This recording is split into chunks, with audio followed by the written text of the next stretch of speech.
성경적으로 최소한 몇 살에는 결혼을 해야 할까? 이게 첫 번째 드릴 메시지입니다. 이 두 번째 메시지랑 같이 세트로 하는 거니까 둘 다 들어주세요. 두 번째 메시지가 이겁니다. 주 안에 있는 애인 사귀기, 내지는 뭐 주 안에 있는 자 알아내기, 이런 제목으로 메시지를 드리려고 했는데, 근데 주 안에 있는 자 알아내기 설교를 하려면은 그러면 결혼은 언제 해야 되냐, 이 질문이 또 나올 수밖에 없는 것 같아요. 그래서 결혼을 언제 해야 되느냐, 이거부터 이제 말씀드린 다음에 그러면 주 안에 있는 자는 어떻게 알아낼 것인가, 이 두 번째 메시지를 드리도록 하겠습니다. 자, 깔끔하게 정답부터 먼저 알려드리고 가면요, 남자는 30살, 여자는 28살입니다. 그러니까 지금 이 설교도 처녀성에 대한 설교처럼 꽤 많이 시대가 늦은 설교죠. 근데 아직 젊은 사람들도 있고, 그리고 이제 청년의 아이들을 키우는 부모님도 계시고, 왜 그러면 이렇게 얘기하는가, 여자분들 한번 잘 들어주시기 바랍니다. 여러분, 성경에 따르면 남자가 전쟁에 임할 수 있는 나이는 몇 살일까요? 자, 민수기 26장 보시죠. 민수기 26장 2절입니다. 자, 이거 여호와의 명령입니다. 이스라엘 자손의 온 회중의 총수를 그들의 조상의 가문을 따라 조사하되 이스라엘 중에 20세 이상으로 능히 전쟁에 나갈 만한 모든 자를 계수하라 하시니. 자, 하나님의 명령에 전쟁에 나갈 자를 계수해라. 몇 살 이상이죠? 20세 이상이라고 합니다. 자, 그러니까 성경에 따르면요, 남자는 20살 이상이면 전쟁에 나갈 수가 있습니다. 실제로 우리나라도 고등학생까지는 이제 징집을 안 하죠. 근데 20살 넘어가면은 이제 신체 검사를 받고는 군대 입대를 해야 합니다. 나라에서 수능 때문에 한 2, 3년 정도의 유예를 주긴 합니다만 20대 초에는 군대를 가야긴 하죠. 자, 그래서 하나님이 명령하사 전쟁에 나갈 자를 계수하라고 하셨습니다. 즉, 남자 나이 20살에는 전쟁 시에 내가 누구를 죽일지, 누구를 살릴지, 누구를 지킬지에 대한 능력과 분별이 있어야 한다는 것이죠. 능력과 분별. 자, 그러면 제사장으로는 몇 살부터 일하라고 하셨을까요? 제사장. 자, 민수기 4장 3절입니다. 4장 3절. 근데 1절 보니까 또 여호와의 명령이죠. 자, 레위 자손 중에서 계수를 하는데 3절 보니까 몇 세 이상이죠?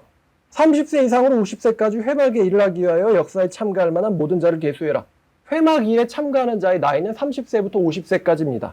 자, 그러니까 제사장 가문의 청년이 30살이 되면은 그때부터 제사장으로 직무를 시작을 합니다.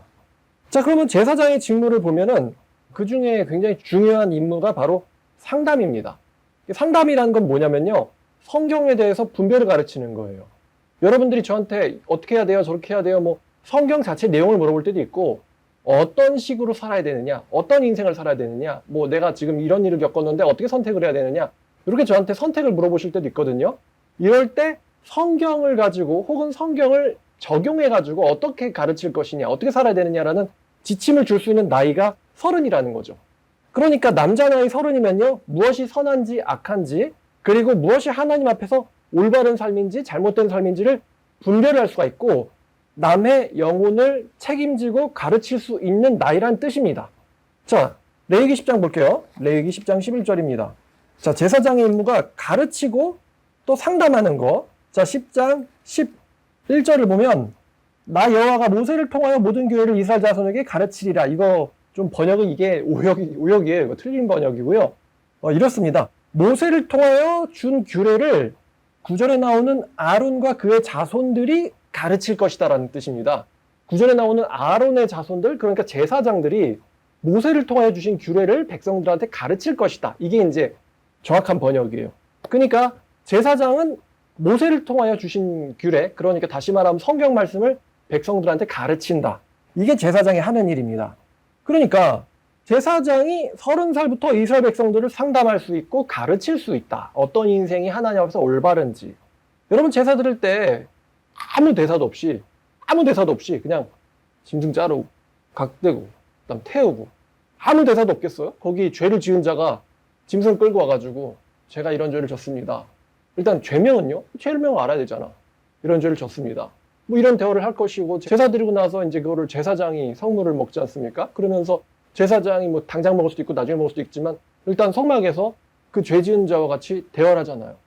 이렇게 하시고요. 이다음부터는 이런 삶을 사시기 바랍니다. 뭐 예수님도 그러셨지만 가서 다시는 죄를 범치 말라. 아니면 뭐 자꾸만 반복되는데 이걸 어떻게 하면 좋겠습니까? 그러면 이제 제사장들이 거기서 많은 이 사람들은 이제 죄인들을 봤기 때문에 많은 케이스를 봤다는 거죠. 상담해 줄 수가 있겠죠. 또 뭐 화목제예요. 그래서 이제 그 이스라엘 백성이 짐승을 끌고 와가지고 자기 아내와 자녀들을 데리고 와서 제사장이랑 같이 좋은 시간을 보냅니다. 그러면 이제 하하호 하면서 이제 이 제사 드리는 사람이 제사장에게 물어볼 수 있겠죠. 자녀들을 어떻게 길러야 됩니까? 그러면 그 분위기 속에서 제사장이 좋은 어떤 어드바이스를 해줄 수도 있잖아요. 자, 그러니까 이 제사장들이 다른 사람들한테 어떻게 살아야 되느냐, 하나님 앞에서 이거를 가르칠 수 있는 나이가 30살부터라는 거죠. 30살부터. 자, 근데 레위기 이제 21장을 보면 21장 14절. 그걸 보면은 14절 끝머리 보면 처녀를 취하여 아내를 삼아, 이게 제사장의 결혼 규례거든요. 처녀를 취하여 아내를 삼으라는 말이 나오죠. 그러니까 30살부터 제사장으로 일하려면요, 늦어도 30살에는 결혼을 한 상태여야 돼요. 처녀를 취하여 아내를 삼아. 그러니까 처녀랑 결혼하라는 명령이 떨어졌잖아요. 그러니까 결혼해라 라는 명령이 떨어졌잖아요. 이 결혼해라는 명령 때문에 사도 바울이 신약에서 감독의 직분을 원하는 사람들은 한 아내의 남편이어야 된다라는 말은 이제 구약성경에서 나온 거예요. 제가 말씀드렸지만 사도 바울은 구약성경에 있는 결혼윤리나 성윤리를 그대로 가져옵니다. 구약과 신약이 다른 게 아니고요. 그대로 가져옵니다. 자, 그러니까 바울이 한 아내의 남편이어야 된다라 그런 그 말을 한 구약에 어떤 이유가 있을 거 아니에요. 여기서 처녀를 취해라, 결혼해라 라는 명령이 제사장에게 떨어져 있습니다. 레위기 21장 14절에요. 자, 그러니까 이제 남자는 30살에는 결혼을 한 상태여야 된다. 이게 이제 남자가 30살 늦어도에 결혼을 해야 되는 이유고요. 자, 여자는 늦어도 28입니다. 이 28이라는 거는 성경에서 근거가 나온 게 아니고요. 적어도 이제 노산으로 인한 저주를 피하기 위해서입니다. 30살부터 여성의 출산은 노산으로 들어가는데 30살부터 선천적 유전자 결함, 즉 장애인이 태어날 확률이 엄청나게 올라갑니다. 여러분, 요즘에 좀 충격적인 사실이 있는데, 여러분 요즘에 이제 초중고등학생들이 늘고 있나요? 줄고 있나요? 다들 알고 있죠? 줄고 있다. 그래가지고 뭐 폐교도 많아지고 뭐 초등학교 통폐합을 해야 되고 애들이 없다, 뭐 이거 미래가 없다 이런 말 듣고 있잖아요. 일반 초등학교는 줄고 있는데 장애인들이 다니는 특수학교는 늘어나고 있다는 거 아세요? 어느 정도냐면요, 1990년과 2023년을 비교해 보면은 1990년에 비해서 2023년에 초중고등학교 학생 수가 41.6%가 감소했어요. 41.6%의 초중고등학생이 감소했는데 전체 파이가 엄청 줄었잖아요. 40% 이상이 줄어들었으니까. 그러면 당연하겠지만 장애인 학생도 줄어야 되지 않겠습니까? 애들이 줄었는데. 근데 반대로 장애 학생 비율은 120%가 커졌습니다. 정확하게는 119.7%가 증가를 했는데, 그러니까 전체 학생이 41.6이 줄었는데 그 와중에 장애 학생은 오히려 120%가 늘었다면은 도대체 장애인들이 얼마나 비율이 많아졌다는 걸까요? 심각한 문제입니다, 이거. 2022년 통계인데요.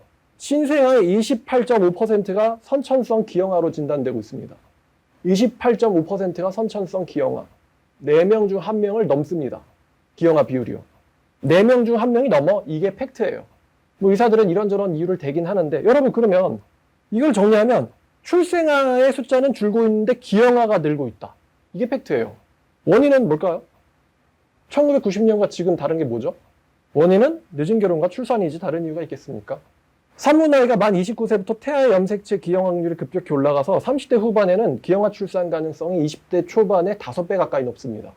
게다가 35살이 되는 순간 여자가, 여러분 그거 알아요? 남자들은 이 정자를 계속 상산을 하는데 여자들은 태어날 때 정해져 있습니다. 정해져가지고 뭐 200만 개? 그때부터 점점 줄기 시작해가지고 뭐 생리 시작할 때쯤에는 60만 개까지 준다고 하더라고요. 근데 이 난자량이 35살이 되는 순간 갑자기 절벽에서 떨어지듯 급락을 하는데, 당연하겠지만 자연 임신의 확률도 엄청나게 떨어집니다.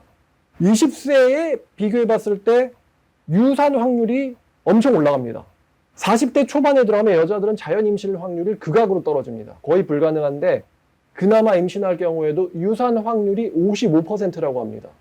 그러니까 임신한 경우에 태아가 무사히 태어날 확률보다 죽을 확률이 훨씬 높은 거죠. 옛날엔 주변에서 유산? 어떻게 그럴 수가 있어? 이런 일이 드물었다면 요즘에는 유산 이야기가 되게 흔해요. 옛날엔 유산이 놀랄 일인데 요즘엔 주변 사람들이 다 유산 경험이 있죠. 게다가 시험관 시술도 쉽지 않아요. 의사들 말이, 만약에 여러분이 아이를 가질 생각이 있다, 그럼 35살 전에는 난자를 얼려놓으라고 조언을 합니다. 인터넷에 시험관 실패라고 이제 찾아보시면은 막 오열하는 연예인들 기사가 많이 나와요. 누구누구 씨가 시험관 실패했다, 난자가 없다, 막 절망적이다. 지금이야 젊었을 때는 그냥 생각 없이 사는데 40살 되면은 이제 하고 싶어도 못하게 되는 거예요. 시험관 실패해서 우는 사진들. 제가 얼마 전에 글을 하나 읽어봤는데 어떤 여자가 시험관을 마음속으로 20번 하기로 결정을 했대요. 20번 하기로 결정을 했는데 지금 10번째 실패를 넘었다. 그러나 나는 아직 더 할 거다라는 그런 글을 보는데 마음이 얼마나 아플까요? 마음이 얼마나 아플까? 여자분들, 요즘 여자분들 33살 정도만 돼도 나 아직 이쁘고 잘 나가 라는데 그럴 수 있어도 근데 외모의 나이, 외견상 평가되는 액면가랑 자궁 나이는 완전히 다르다는 걸 또 아셔야 될 것 같아요. 외모의 나이와 자궁, 그러니까 비춰지는 나이와 자궁 나이는 완전히 다르다는 점을 알고 계셔야 됩니다. 거울에 비춰선 자기 미모에 또 자기들에게 대시하는 남자들의 인기에 속아가지고 생산력이 급감하는 거를 깨닫지 못하고 정신 차리고 보면 어느덧 퇴물 취급받고 있는 걸 알게 되실 겁니다. 자, 창세기 3장을 보면 창세기 3장 16절입니다. 자, 하나님께서 선악과 사건 이후에 여자한테 이러이러한 저주를 내리시는데 여자에게 이르시되 내가 네게 임신하는 고통을 크게 더하리니 네가 수고하고 자식을 낳을 것이며 자, 이 하반절 잘 보세요. 너는 남편을 원하나 남편이 너를 다스릴 것이니라.